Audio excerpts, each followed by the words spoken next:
manusia.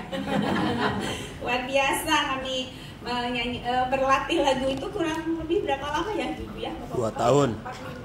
3 bulanan ya? Gak lupa setahun. Ya setahun 8 lagu lah. Ya setahun 8 lagu. Nah hari ini kita akan kembali belajar firman Tuhan. Dalam 1 bulan ini kita diberi tema Worship the Sovereign God, menyembah Allah yang berdaulat ya. Dan di minggu keempat ini kita akan diajar untuk kembali mengerti apa sebenarnya yang Allah kehendaki sebagai umat Tuhan di dalam menanggapi, meresponi Dia sebagai Allah yang berdaulat. Bapak Ibu Saudara sekalian, kita sudah sebentar ya Bapak Ibu, saya siapkan dulu ini saya. Nah, tadi saya matikan karena HP saya tinggal 20%, jadi saya matikan. Nah, sekarang saya nyalakan lagi. Baik Bapak Ibu, mari kita akan membuka kitab kita di dalam Roma Roma 12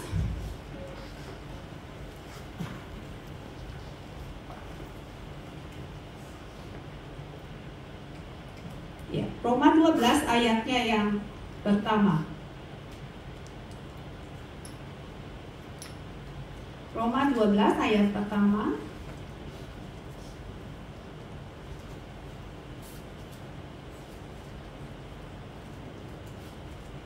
Nah, iya, di atas. Mari kita akan baca bersama-sama 2, 3. Karena itu saudara-saudara, dengan kemurahan aku menasihatkan kamu supaya kamu mempersembahkan tubuhmu sebagai persembahan yang hidup, yang kudus dan yang berkenan kepada Allah. Itu adalah ibadahmu yang sejati. Saya baca ulang ya. Karena itu saudara-saudara, demi kemurahan Allah, ini Paulus yang mengatakan, aku menasehatkan kamu supaya kamu mempersembahkan tubuhmu sebagai persembahan yang hidup, yang kudus dan yang berkenan kepada Allah. Itu adalah ibadahmu yang sejati. Saya yakin setiap kita menginginkan bahwa setiap kali kita beribadah kepada Tuhan, setiap kita datang menghadap kepada Tuhan, kita menginginkan ibadah kita itu, kehadiran kita itu menjadi sesuatu yang sejati, menjadi sesuatu yang murni, sesuatu yang berkenan, sesuatu yang sesuai dengan harapan Tuhan. Bukankah seperti itu? Ya, kita ingin kalau kita beribadah itu Tuhan senang dengan apa yang kita kerjakan. Pada saat kita mempersembahkan sesuatu, kita juga pasti menghendaki Tuhan menerima apa yang kita persembahkan itu. Dan memang itulah yang dikehendaki Allah dari kita sebenarnya. Dia menghendaki setiap kita ini mempersembahkan segala sesuatu itu yang sejati. Yang sejati itu artinya apa ya di dalam teks ini? Bapak Ibu, dalam teks yang lain itu dikatakan bukan sejati ya, tetapi mengatakan apa? Reasonable service. Jadi sesuatu yang masuk akal. Jadi kalau dikatakan Paulus ini sedang berkata gini, jadi saudara-saudara, kalau kita sedang datang kepada Tuhan, kalau kamu menyembah Tuhan, kalau kamu beribadah kepada Tuhan, ibadahmu itu harus yang masuk akal, ya. Yang masuk akal tuh apa? Kenapa Paulus bisa bilang yang masuk akal? Emangnya ibadah kita selama ini tidak masuk akal? Apakah ibadah kita ini bercampur dengan hal-hal yang di luar nalar kita? Apakah kita beribadah melakukan sesuatu yang tidak tidak umum atau bagaimana? Kenapa disebut sesuatu yang bisa dipertanggungjawabkan, lebih begitu ya? Nah, jadi Bapak Ibu, saya mau mulai dari teks ini. Yang pertama dikatakan di situ, saudara-saudara, demi kemurahan Allah aku menasehatkan kamu. Jadi dikatakan demi kemurahan Allah. Kemurahan Allah yang mana? Jadi Bapak Ibu, pada saat kita mau beribadah kepada Tuhan, kita mesti ngerti dulu bahwa kita itu boleh menghadap Tuhan itu hanya oleh karena kemurahan Tuhan. Sebelumnya teks ini bicara tentang apa? Di pasal 11 Paulus itu sedang bicara tentang orang-orang sebelumnya. Mereka ini adalah orang-orang Yahudi. Mereka ini adalah orang-orang yang percaya kepada Yahweh, yang beribadah berpusat kepada sinagog, yang berpusat pada bait Allah. Mereka masih membawa tradisi Yahudi, masih membawa penyembahan di tabernakel. Ya, jadi mereka itu hanya bisa boleh datang ke bait Allah pada hari-hari tertentu, 7 hari raya.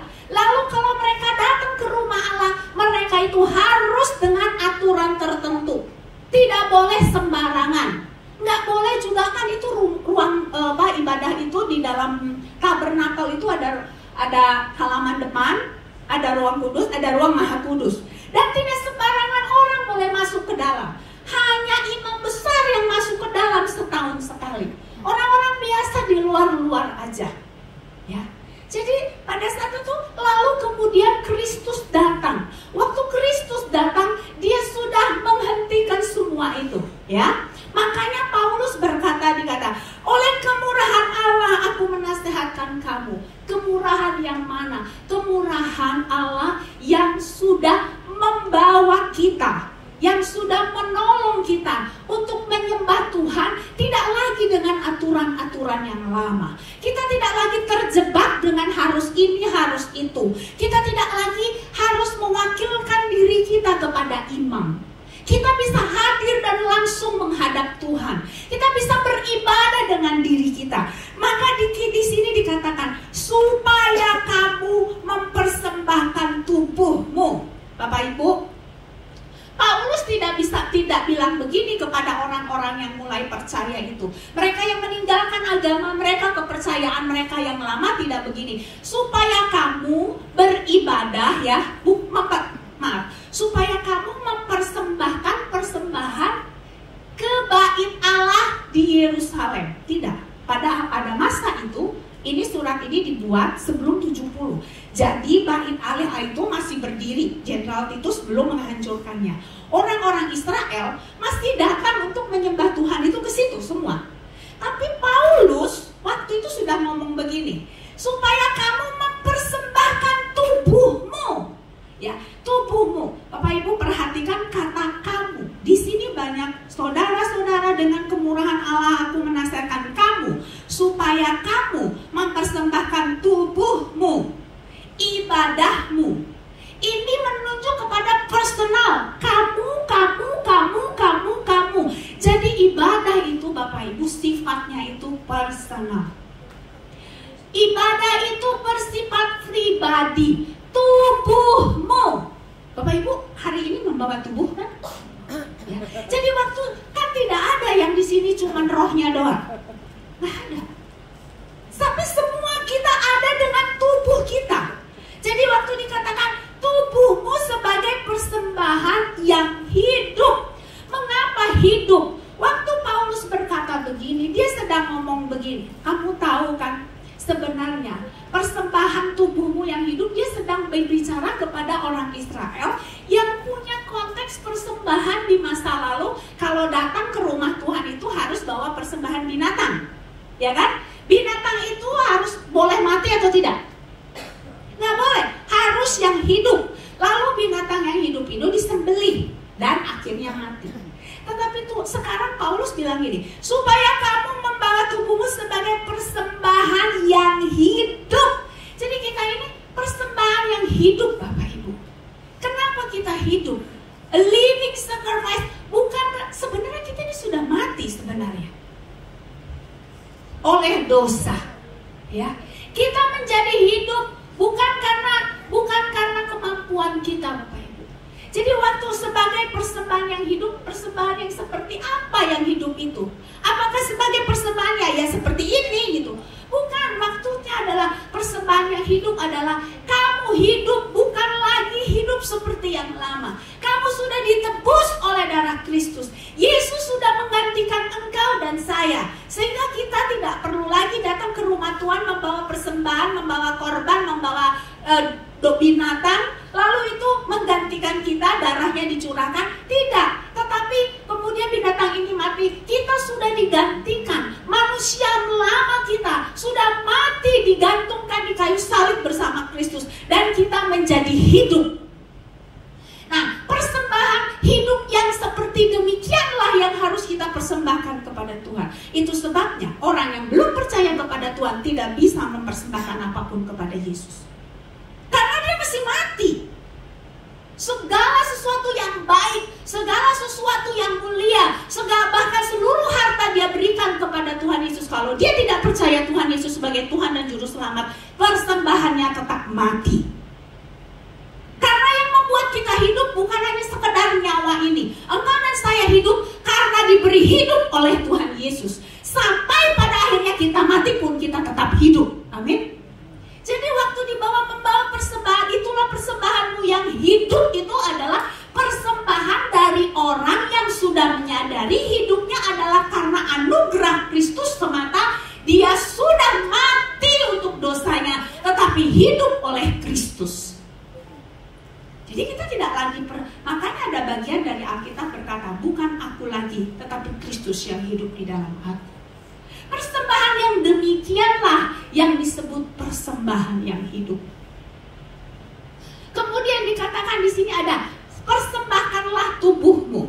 Bapak Ibu bicara tentang tubuh, jadi jangan sampai kita memiliki konsep yang salah yang disebut persembahan atau penyembahan itu pada saat hanya di gereja, atau pada saat Anda baca Alkitab, atau saat Anda bernyanyi, atau saat Anda bergift. Tubuh ini bicara seluruh hidup kita. Artinya apa? Di mana tubuhmu berada, disitulah penyembahanmu. Katakan sama-sama dengan saya. Di mana tubuhku berada, di sana penyembahanku. 1, 2, 3. Di mana tubuhku berada, di sana penyembahanku. Jadi dimanapun tubuh Bapak Ibu berada, sebenarnya di sana Bapak Ibu sedang menyembah Tuhan harusnya. Jadi kalau lagi di kamar mandi, Bapak Ibu sedang menyembah Tuhan tidak? Harusnya sedang menyembah Tuhan karena tubuh Anda di sana. Tidak bisa, hari Minggu aja jam 8 pas saya tubuh saya di hari ini adalah hari saya menyembah Tuhan. Hari ini saya hari melayani Tuhan, hari ini saya hari beribadah. Tapi nanti sebentar lagi tubuh saya ada di restoran, ada di mana ya, ada di Royal Dynasty lagi, saya lagi makan bubur, itu bukan penyembahan. Pertanyaan saya, di tukang bubur tubuh Anda ada nggak di sana? Ada. Lagi Anda di pasar, roh Anda aja atau sama tubuh Anda? Bersama dengan tubuh. Jadi ringkasnya, mempersembah hidupku adalah penyembahan. Itu adalah coba, dimanapun tubuh saya berada, di sanalah saya harus menyembah Tuhan. Kalau seperti itu menjadi sadar kita, ya enggak? Waduh, tubuh ini artinya sudah mati buat dosa. Tubuh saya ini adalah persembahan. Tubuh ini melambangkan hidup saya. Hidup saya ini adalah penyembahan. Tidak dibatasi oleh tempat. Dimanapun tubuh saya berada, maka di sanalah harus berlangsung penyembahan kepada Tuhan. Dan itu akan lahir dari orang-orang yang sudah diselamatkan. Karena itu, kita sudah belajar tentang pinggan yang bersih. Kira-kira tubuh yang seperti apa, hidup yang seperti apa yang mau kita persembahkan kepada Tuhan? Kalau kita menyadari ini, bahwa persembahkanlah tubuhmu sebagai persembahan yang hidup, yang kudus dan yang berkenan kepada Tuhan. Masihkah kita bisa berani, orang lain nggak lihat kok, ya nggak? Kalau kita menyadari bahwa tubuh saya ini, hidup saya ini adalah persembahan kepada Tuhan, kesadaran itu sungguh-sungguh ada pada kita, maka dimanapun kita berada, hidup kita pasti akan mempermuliakan Tuhan. Kesadaran inilah yang seringkali tidak dimiliki oleh umat Tuhan. Berpikir bahwa penyembahan ibadah itu hanya ada di kotak ini. Ini adalah bagian dari penyembahan kita. Setuju nggak? Hari Minggu itu hanya sebagai bagian kecil. Karena setelah ini kita akan menjalani hidup kita masing-masing. Dan di sana pun Bapak Ibu sedang beribadah. Tapi mungkin dalam bentuk aktivitas yang berbeda, ya kan? Pada saat kita ada di rumah, pada saat kita membuka laptop kita, membuka komputer kita, handphone kita, apa yang kita kerjakan di sana? Pada saat kita berbicara dengan orang lain, betulkah kita sedang menyembah Tuhan di sana? Betulkah kita sedang menyembah Tuhan di ruang kerja kita? Betulkah kita sedang menyembah Tuhan di kamar kita? Betulkah kita sedang menyembah Tuhan di studi kita? Betulkah kita sedang menyembah ruang kerja kita. Jangan-jangan umat-umat Tuhan menyembah Tuhan itu hanya terbatas di waktu-waktu tertentu dari 24 jam itu. Kalau di ruang kerja ini bukan holy ground, ini bukan tempat kudus, ini tempat saya. Berarti Anda belum mati. Ini tempat saya, jadi saya lah yang berkuasa di sini. Aturannya aturan saya. Kok kita mengerti bahwa seluruh hidup kita adalah penyembahan kepada Tuhan, maka aturan di sana adalah aturan Tuhan juga. Amin. Maka kita akan berhati-hati dengan apa yang kita pikirkan. Kita akan berhati-hati dengan jari kita, tombol apa yang kita tekan. Kita akan berhati-hati dengan mata kita, apa yang kita lihat. Kita akan berhati-hati dengan pikiran kita. Pikiran ini kemana? Karena kita sadar, persembahkanlah tubuhmu sebagai persembahan yang kudus, yang hidup, dan yang berkenan. Itulah Bapak Ibu persembahan yang bertanggung jawab, yang masuk akal. Tidak masuk akal, tidak bisa dipertanggungjawabkan, tidak bisa diterima oleh Tuhan pada saat ada orang-orang sebentar di sini begini, sebentar di sana begitu. Kita semua harus sama. Kenapa? Karena kita tahu seluruh hidup kita adalah persembahan kepada Tuhan. Saya coba bikin seringkes mungkin. Ya, waktu saya belajar tentang ini, saya betul-betul terberkati dengan ini. Di mana tubuhmu berada, disitulah tempat kamu menyembah Tuhan. Bukankah bagian lain berkata, Kolose berkata, tubuhmu adalah rumah Tuhan? Ya enggak? Tubuhmu itu, ini bait Allah loh. Jadi orang kan suka salah arti tuh. Mau kemana? Mau ke gereja. Ke gereja tuh ya di sini, ya kan? Ke gedung, mau ibadah gitu ya. Padahal gereja yang sesungguhnya adalah saya, ya kan? Gereja yang sesungguhnya adalah. Jadi gereja itu selalu ada di dalam diri saya. Sayalah gereja itu. Sayalah bait Allah itu. Di mana Allah berdiam. Hidup saya, tubuh saya ini tempat Allah berdiam. Jadi tiap hari di tubuh saya ini sama seperti perjanjian lama dulu. Di sana harus selalu terjadi penyembahan, ukupan yang baik kepada Tuhan. Bapak Ibu, di dalam perjanjian lama ada persembahan yang nggak boleh dibakar. Apa itu? Kalau kita mempersembahkan korban pengakuan dosa, itu harus korban dibakar. Lalu semua korban itu pada umumnya dibakar. Tetapi ada yang nggak boleh dibakar, yaitu madu. Padahal madu itu manis ya. Binatang itu seolah-olah menjijikan. Betul Bapak Ibu, kalau seandainya kita hidup di masa perjanjian lama, rasanya itu seperti kejagalan. Binatang itu kok, aduh, gimana darah di mana-mana, seolah-olah bau amis. Tetapi madu siapapun suka, ya enggak. Tapi Tuhan bilang apa? Madu nggak boleh dibakar. Kenapa?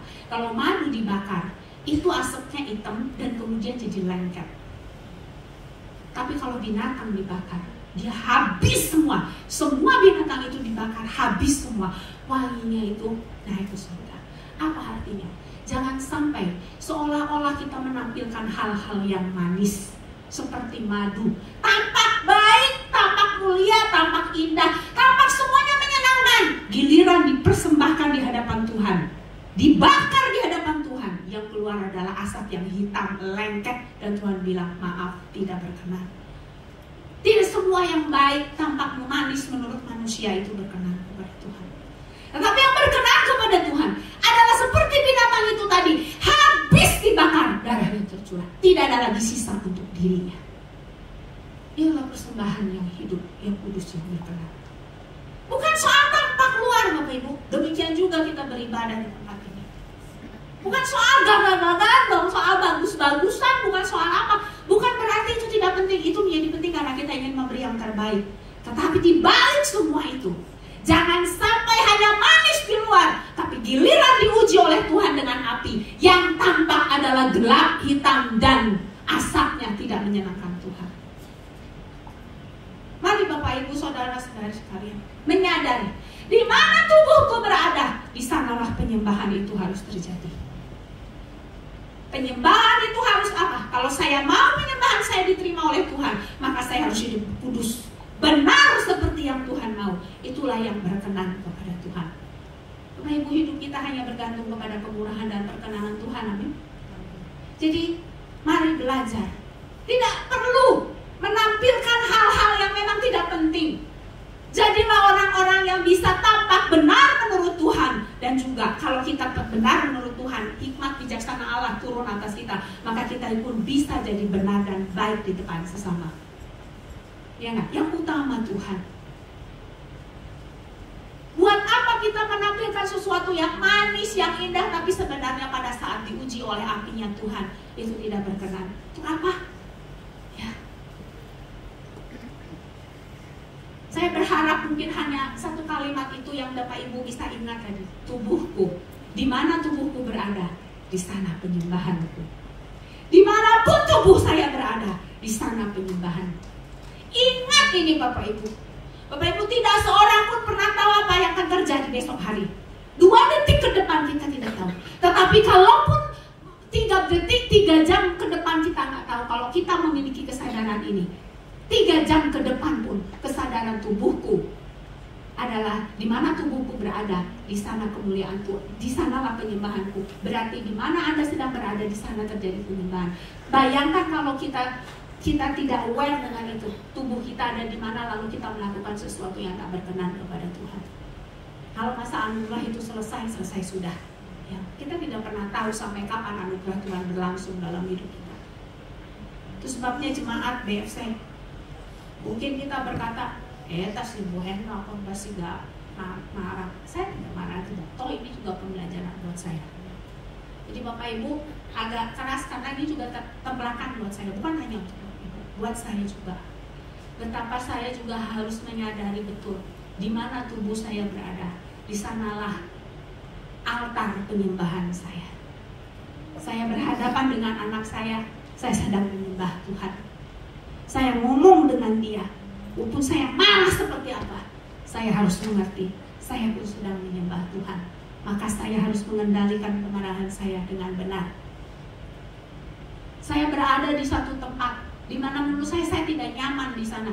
Kayaknya tidak ini. Saya harus menjaga pikiran saya. Tuhan, saya tidak boleh menghakimi orang-orang ini. Karena saya mau di tempat pikiran saya pun ada penyembahan kepada Tuhan di sana. Bapak Ibu, banyak orang tidak sadar bahwa dia memiliki ruang-ruang gelap dalam dirinya. Hari-hari ini mari kita betul-betul aware dengan diri kita, dengan tubuh kita, dengan hidup kita. Jangan sampai di sana ditemukan ruang-ruang yang gelap sedikit pun. One day, kata Tuhan apa? Kalau sesuatu yang ditutup-tutupi akan dibuka di tempat terang. Yang terang biar terang, Bapak Ibu. Jangan ada yang abu-abu.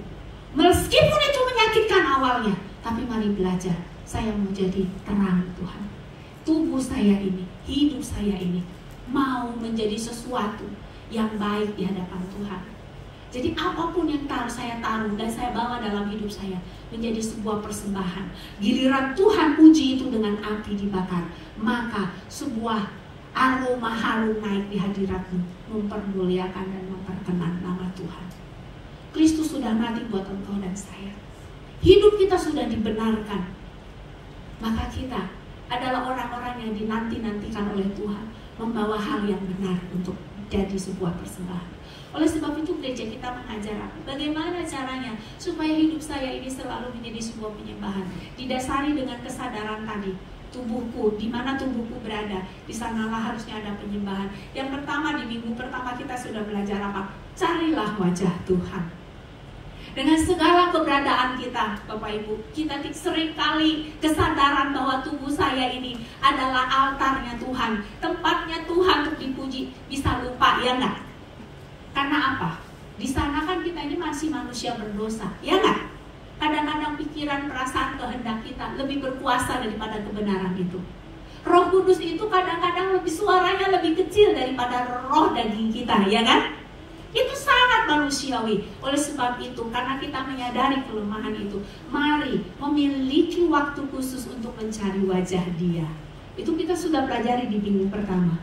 Carilah wajah Tuhan. Kau berkata carilah wajah-Mu, maka aku mencari wajah-Mu.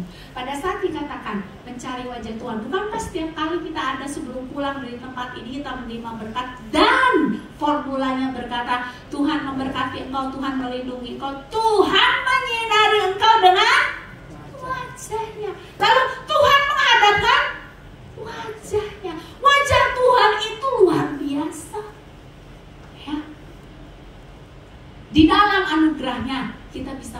memandang wajahnya. Dalam hal ini bukan memandang wajah seperti dalam pikiran, sebab kalau kita berhadapan muka dengan muka begini, kita bisa mati seperti Musa, ya kan?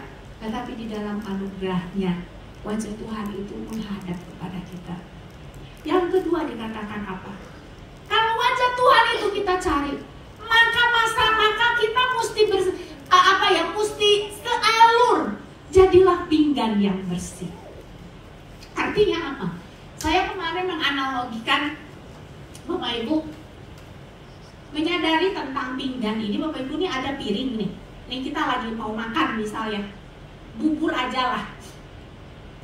Atau makan nasi kuning ya di situ ya, di Pandu ya. Di sini mungkin ada.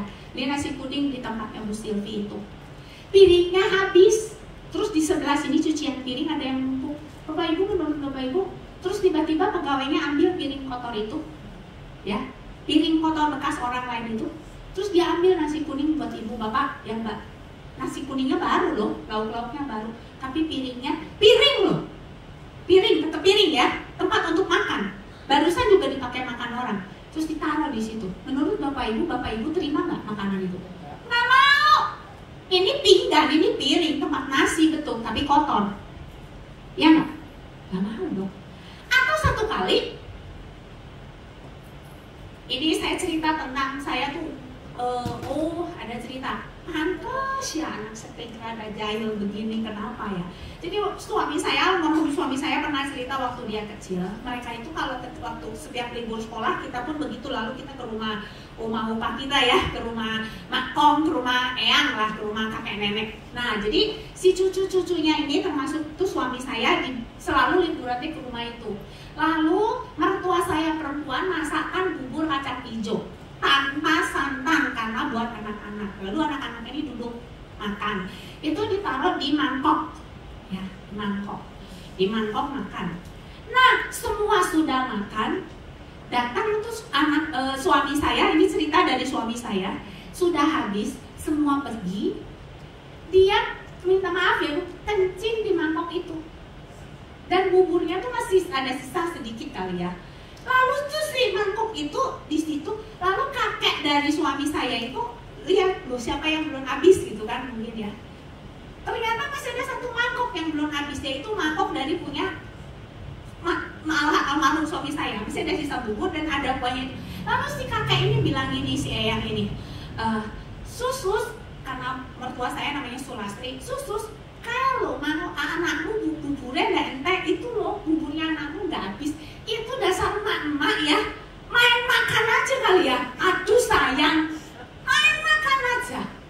Lalu itu loh, oh ya, terus suami saya ngomong, bu, ibu makan apa? Makan bubur dari mana? Itu, wah ketawa suami saya, kurang ajar ya, betul ya, cuma itu tuh aku nguyuh, itu aku kencing di situ.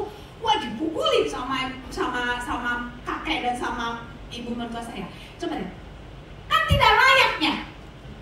Mangkoknya benar, tadi bersih, terus tidak layak. Hal yang benar kalau diisi hal yang maksud saya tempat yang bersih, tempat yang benar kalau tidak diisi dengan hal yang baik, gak mau dong. Ya, tidak layak. Tadi kita piring, tapi kotor, nggak mau. Ya. Sekarang ini juga ada yang kayaknya layak gitu ya, ada bekas anak saya, tapi nah, ini pinggan yang bersih itu artinya apa? Segala sesuatunya benar, tepat, bersih. Alatnya bersih, ya kan? Kita kan sudah ditebus oleh Tuhan, ya nggak? Layak dong, ya kan? Tapi taruhlah di tempat itu hal-hal yang layak juga. Sebab tadi contoh, orang-orang yang belum kenal Tuhan, seberapa baik pun mereka apa yang mereka lakukan juga tidak akan berkenan kepada Tuhan, karena darah Yesus belum menyucikan mereka. Tetapi kita orang-orang yang sudah disucikan, artinya pinggan hidup kita sudah bersih, taruhlah hal-hal yang layak di sana, berbuatlah hal-hal yang benar di sana, sehingga jadi persembahan itu menjadi sebuah yang enak. Piring bersih diisi nasi goreng, enak dong. Piring bersih diisi nasi kuning yang bersih, enak dong. Ya, semua enak. Lalu kemudian di minggu ketiga kita diajar apa? Untuk kita hidup kita dan menjadi sebuah penyembahan yang berkenan, kita disuruh apa? Kiranya penyembahan kita itu adalah penyembahan yang otentik, yang asli, enggak niru-niru orang, menjadi diri kita sendiri, tidak menipu diri sendiri, ya enggak? Sesuatu ya. Jadi kita tidak membawa kepalsuan di hadapan Tuhan. Kalau tubuh saya ini adalah tempat untuk saya menyembah Tuhan, maka di sana pertama saya harus cari wajah Tuhan, karena Tuhanlah yang membenarkan saya. Yang kedua, di sana harus bersih benar. Dan yang ketiga itu tadi, semuanya harus benar seperti yang Tuhan mau. Bukan kamuflase, bukan bohong, bukan sekedar untuk dilihat oleh orang lain, tetapi untuk dilihat oleh Tuhan. Jadilah diri kita yang sebenarnya, yaitu apa? Orang-orang yang sudah ditebus oleh darah Kristus. Kiranya hari ini perjamuan yang akan kita hadapi membawa kita lagi mengingatkan Tuhan, betapa saya sudah ditebus oleh Engkau. Biar saya menjadi penyembah-penyembah yang benar. Hidup saya ini, tubuh saya adalah altar di mana Engkau akan melihat, menerima persembahan-persembahan. Saat Engkau uji persembahan itu dengan api, maka akan mengeluarkan aroma yang menyenangkan hati Engkau. Itu menjadi dupa yang hangat dan mempermuliakan nama Tuhan. Ingat tadi di perjanjian lama, binatang mulai dibakar habis, semua harus habis. Tetapi madu, gambaran apa? Sesuatu yang belum tentu sesuatu yang manis, sesuatu yang baik itu kalau diuji dengan api. Semuanya itu adalah penyembahan kita. Benar atau tidak benarnya sesuai dengan ujian Tuhan dengan apinya. Semua kita bisa menampakkan sesuatu yang baik, menampakkan sesuatu yang apa? Tapi ujian hanya datang dari Tuhan. Dibakar, berkenan atau enggak, itu dia. Oleh sebab itu pastikanlah, di mana tubuhku berada, di sanalah penyembahanku. Amin. Mari kita katakan sekali lagi, di mana tubuhku berada, di sana penyembahanku. 1, 2, 3. Di mana tubuhku berada, di sana penyembahanku. Di dapur, di pasar, di ruang kerja, di kantor, di rumah, di kamar, di sanalah penyembahan dan penyembahan saya. Pastikan kalau di sana tidak ada hal lain selain daripada Allah dan Anda. Saya serahkan kepada Pak Paulus, dan sebelum itu kita akan nyanyikan laguan itu. Hidupku adalah penyembahan untuk mengantar kita kepada perjamuan kudus. Nanti sebentar Bapak akan. Mari kita bangkit berdiri.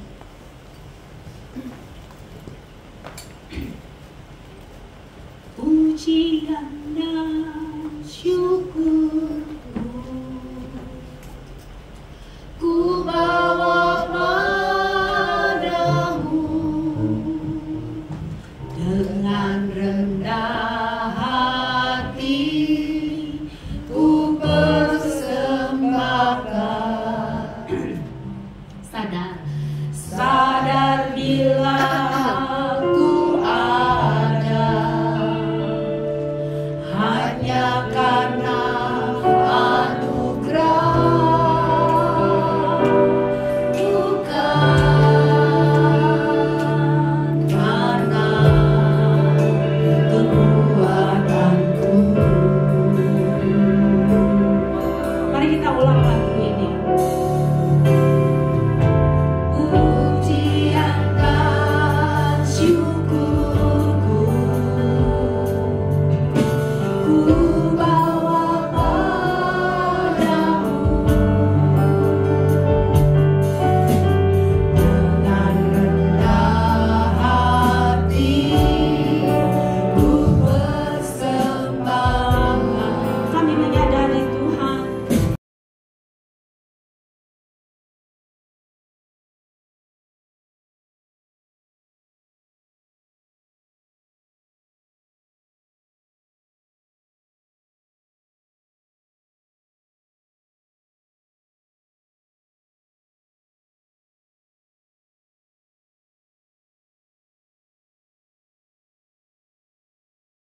bersatu.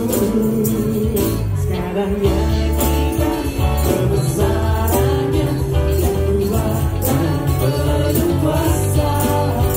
Bersorak-sorai karena kasih-Nya telah datang melawat kita. Nyanyi bagi-Nya.